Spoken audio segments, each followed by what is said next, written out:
नमस्कार दर्शक बंधु Ranjita Sahu blog YouTube channel को आपण पुणी थे स्वागत करुच्ची केमती अच्छा आपण मैंने आशा करुँच भल थे एमती भल रुहतु सुस्थ रुहतु सबल रुहतु आज एक भिडियो मुझे पुणी थे नहीं आपंकर आसी तो चलते भिडियो स्टार्ट करवा आपण मानकर कमेंटर भिडियो नहीं आमती भल पाइबा दौथु आमको इच्छा हम उत्साह लगे डेली डेली भिडियो नहीं आसापी तो आज भिडियो आपण मानी कौन नहीं आसी भिडियो चलतु स्टार्ट करवा भल लगे लाइक शेयर सब्सक्राइब करदे जो नुआ नुआ भिडियो पकेबी नोटिफिकेशन आपण पाक सर्वप्रथम पहुँची जीवो। तो डेरी न करी चलतु आज भिडियोटी कौन नहीं आसी भिडियोटी स्टार्ट करवा। तो जमती कि जानते आपंकर जो भात गुड़ी बाहर यही परसेंट बाहर नाकर बाहर बेकर बाहर गालर बाहर जंघर बाहर हाथ में काखरे सबुआड़े बाहर जो भात गुड़ी छोट छोट कलार भातुड़ी टाइप बाहर से सब बाहर माने अड़ लगे केर खदड़िया खदड़िया टाइप लगे देहर जदि भाले कंटा कंटा कंटा रक फुड़ी गला रक लगे तो सही भात गुड़ी को केमिति आपण माने दूर करेंगे झड़ेबे तो निहाती घरे उपचार आपण माने देखंतु जानि परिबे समस्त तो प्राय डाक्तर उपचार भी करथांती तो से सब भल हे न थाए तो बहुत जनकर कमेंट थिला तो सेति पई मु घरे उपचार रे घिनिकी आसीची। तो चलंतु देखिबा भात गुड़ी केमिति आमे मुहर दूर करिबा देखिबा तो निहाती ये प्रोसेस करंतु आपण मानकर समस्या दूर होबो। तो प्रथमते सांग माने आमे गोटे खाली पात्र नबा जेकोसी गिना नेबे तापर आपण माने नेबे बेकिंग सोडा आपण मानकर खाइबारे जो पकांती बेकिंग सोडा सेही बेकिंग सोडा रे आपण मानकर परिमाण जेतिकी थिबो सेतिकी परिमाण नेबे। तो मु एठी अल्प मात्रा करूची बिली आपण मानको वीडियो करची बिली अल्प सबुथरे पके दोची। तापर आपण माने नेबे किछि कोलगेट व्हाइट कोलगेट नेबे से पकेदेवे किछि व्हाइट कोलगेट नेबे तापर आपण माने नेबे किछि लेंबू लेंबू को ता जूस बाहर करके आपण माने नेबे।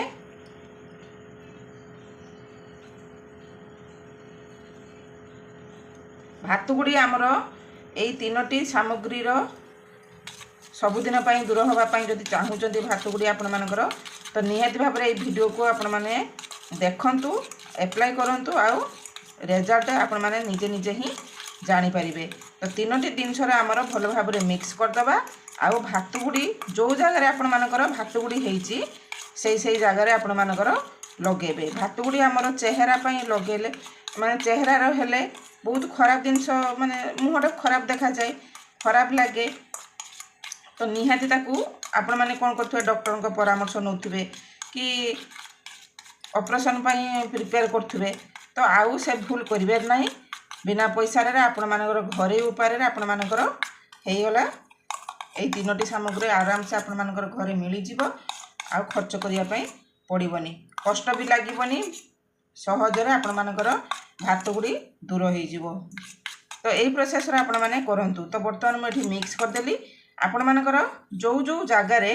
हेची भात गुड़ी जमती कि मैं देखा स्किन लगे तो धर ये हाथ में कि नाक पाखरे हेची कि बेकर हेची आपण माने एई टाइप रे लगेदेवे एई टाइप रे लगेदेवे। तो आपण मानकर एई टाइप रे लगेदेवे जो जो जगार आपण मानकर भात गुड़ी हेची तापर आपण माने कोन करिवे ना आपण मानक पाखरे जदी बैंडेड थिबो बैंडेड को ए लगेदेवे 2-3 घंटा पर्यंत जदि बैंडेड नहीं तो आपण माने सेलो टेप भी यूज कर परिबे। आर व्हाइट कलर भी सेलो टेप आछी ताकू सेलो टेप को खुली के एमती राउंड करके लगे देबे लगे देकी 2-3 घंटा पर खुली देबे। जदि भी आपण मानक पाखरे किछि भी नाही तो लास्ट होची तुळा तुळा आपण माने कोन करिवे ना सेही भात गुड़ी एई पेस्ट टी लगे देकी सेही जगह रे की तुळा एमती रखी देबे रखी देकी 2-3 घंटा पर आपण माने काढ़ी देबे टिके सुखी आसला परे आपण माने से भात गुड़ी जगार काढ़ी देबे। तो काढ़ी आन सारा पर एमती पुछि देबे। तो यही प्रोसेस रे आपण माने निहाती डेली 2 थर करंतु आपण मानकर 15 दिन भी हबनी आपण मानकर दूर होई जिवो। तो आपण माने एमती कर साइला पर काढ़ी देबे 2-3 घंटा पर्यंत रखिबे आपण माने तापर काढ़ी देबे। तो यही प्रोसेस रे आपण माने सबुआडे लगांतु भात गुड़ी आपण मानकर दूर हो झड़ी जीव आउ ऑपरेशन करने पड़ोनी कि मेडिसिन बहुत मात्रा खाइबा पड़ो ना। तो आशा कर भिडियो भल लगी जदि भल लगी तो निहाती लाइक करेंगे शेयर करेंगे कमेंट करेंगे जदि चैनल नुआ अच्छा तो सब्सक्राइब करके रखिथे जेतरे नुआ नुआ वीडियो पकेबी नोटिफिकेशन आपन पाखु सर्वप्रथम पहुँचो। तो आज रोचे पुणी देखा नेक्स्ट वीडियो रे रोचे। धन्यवाद, नमस्कार।